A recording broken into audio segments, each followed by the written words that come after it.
best place to be. And the first one is the showgirl. Once upon a time, way back in the overexcited 80s, Jake Butel met glitterbabe showgirl Dusla Sukra after the legendary second concert of the Jarryd Hayne experiment at the Hopetown Hotel. After one passionate night of love and a late morning bacon and eggs all day breakfast at the Ocean Cafe in Elizabeth Street, they parted, vowing to meet that evening back at the Hopetown. Deuce never appeared, and Jake, heartbroken, never forgot her and lost all desire to perform with his band, the Jarryd Hayne Experiment. The Jarryd Hayne Experiment was that Jarryd Hayne was a prop and they played him one time at 5/8. Since then, Jarryd Hayne has unfortunately experimented with a lot of things that he shouldn't have and has spent more time in the courts than on the football field. However, for the purpose of this story, we retain the name of the band. Tonight, at the 35th year reunion of the Jarryd Hayne Experiment, Jake finds out the truth as to why Deuce never made that second date when she appears, looking only a little the worse for wear, for the return of her once favourite band. Unknown to Jake, Deuce was married to Roberto Amaretto, owner not only of the legendary Hopetown Hotel, but closer to home, the Golden Fang Chinese restaurant and all the buildings up to the Imperial on City Road.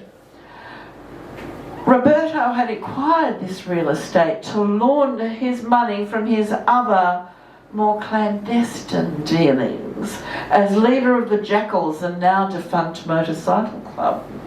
He spotted Deuce performing while collecting rent from the Bodenweiser Dance Centre, where she was the star in training. They married at St Barnabas Church on Broadway, where the Reverend wrote a hopeful message on his board: Amor vincit omnia, love conquers all. To which his rival, Arthur of the Broadway Hotel, replied sadly but more truthfully, booze vincit amor. Deuce hoped for Broadway lights, but Roberto could only offer her the local lights of Broadway in Sydney, then a down-at-heel boulevard of broken dreams. Burke Street, the location of the Hopetown, was little better and had even less parking. By the time she realised her mistake, it was too late, and the prophetic words of Arthur at the Broadway Hotel came to haunt her as she dreamt of Central Park in New York while pulling schooners behind the bar of the Hopetown in between shows. Deuce missed the first performance of the Jarryd Hayne Experiment at the Hopetown. She dismissed them scornfully as just another bunch of urban cowboys, and took the night off to give her feet a rest. When the boys from JHE came to the Hopetown for the second time, Roberto told Deuce to be the warm-up act. Hot with fury, she kicked up her heels and kicked off her gear, and then settled down behind the bar to sneer at the upstarts. The rest of that evening you already know. The next day, when Deuce returned to the Hopetown after her breakfast with Jake, Roberto was waiting.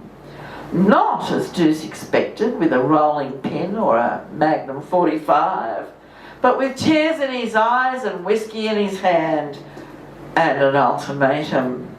If she left him for Jake, he would ensure that the Jarryd Hayne Experiment would be aborted, by which he meant Jake would be run through the meat grinder at the Long Pork Small Goods Factory, another Jackal's business venture, and sold as mild Hungarian salami to the hipsters of Newtown.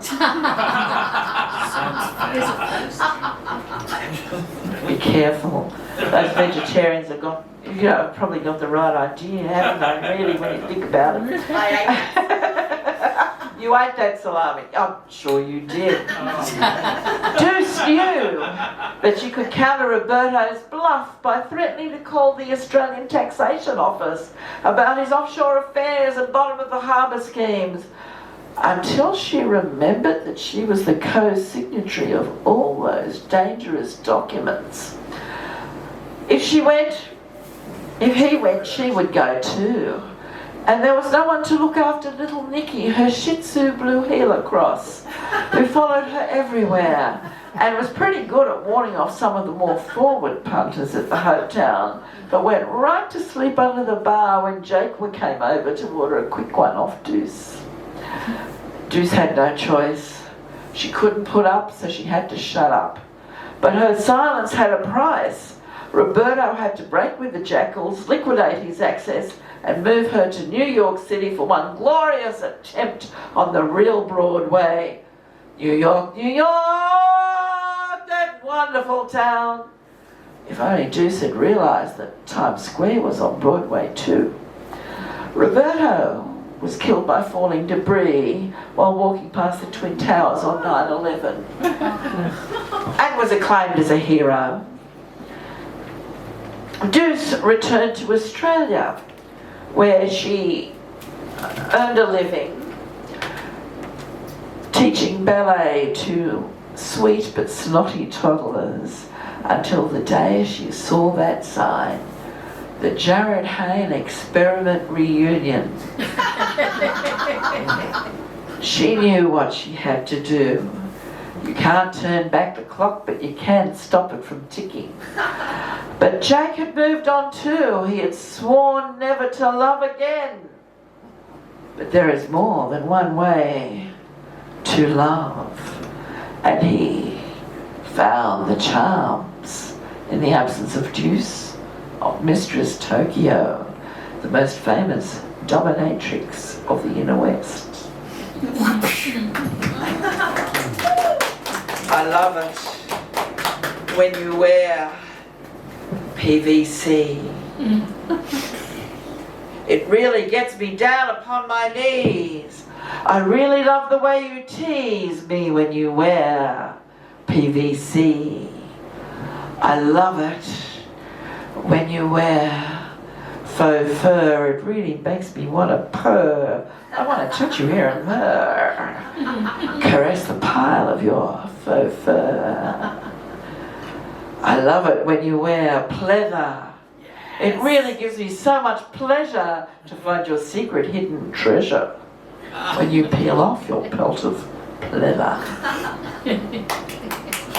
I love it when you wear those shiny vinyl boots and put your heels in my cahoots, especially in your polyester pinstripe suit. Oh, let me lick your shiny vinyl boots. Oh, baby, please, please me. Enslave and torture me. For you, I'll even eat tofu and that horrid tempeh too. My vegan dominatrix, oh, baby. You're the only one for me. But don't worry too much about Deuce, because she too found love in an unexpected place, although sadly not with Jake. He called me the Blood Rose as I danced in the Eastern style with a Persian singer to the sweet sad sounds of the dobro, played by another man who asked me to go out the back with him and smoke a joint. After telling me about the voices in his head, I kept on dancing, and he called me the Blood Rose. Everything else he said was in Spanish. No comprendo, amigo, feliz cumpleaños. He had the voice of a poet and the eyes of a madman, and he called me the Blood Rose. How could I not fall in love, even for just 5 minutes?